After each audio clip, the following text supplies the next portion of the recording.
An IPO is great if you are a company that's capable of going public and can handle the listing and can get a good listing.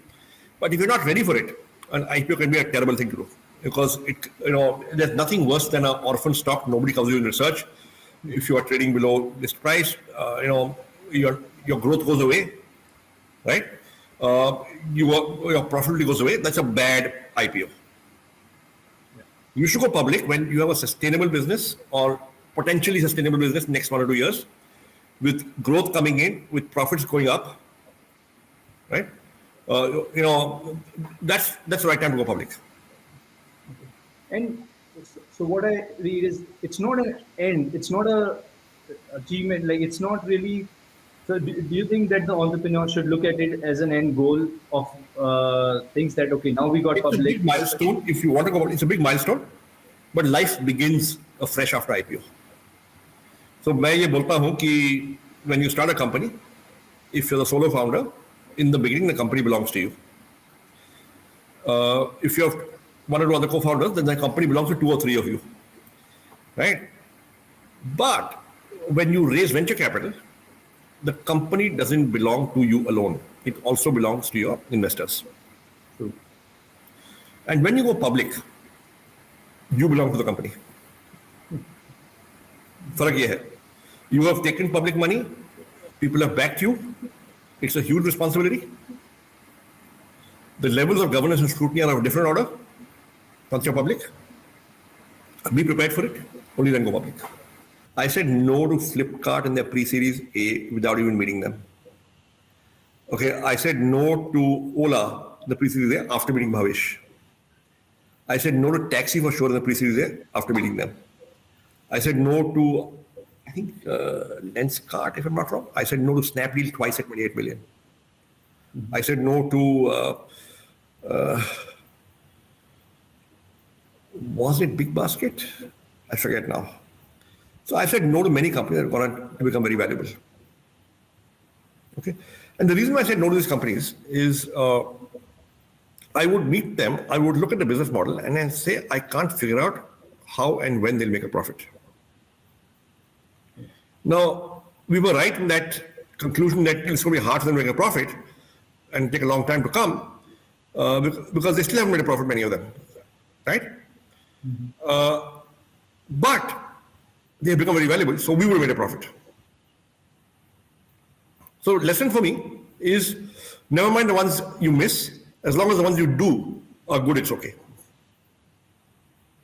Okay. So don't look at hindsight, don't look back. No, learn from hindsight, and figure out if you want to change your methods, right? But don't lose sleep over the ones you've missed.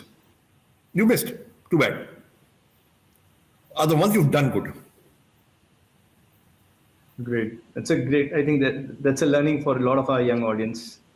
Because day in, day out, we keep regretting about the things that we could have done. And if they become your lessons, then I think that's the way to look forward. So Sanjeev, on that, like who or what you consider your greatest teacher in life? So look, there's no one person or experience. It all adds up, and I have no one role model, but I have 100, 200, 500 people I've learned from. Right? Whether it is my teachers and my classmates in school, whether it is my parents, my brother and sister, whether it is my friends, or very importantly, in my first job after college. I think, just as a child learns the maximum in the first 3 or 4 years of his or her life, right? I believe the first 3 or 4 years of your career, that experience sets your work ethic for the rest of your life. Mm-hmm. Right?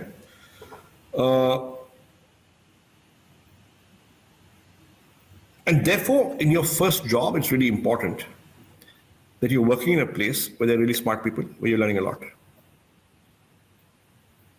Okay?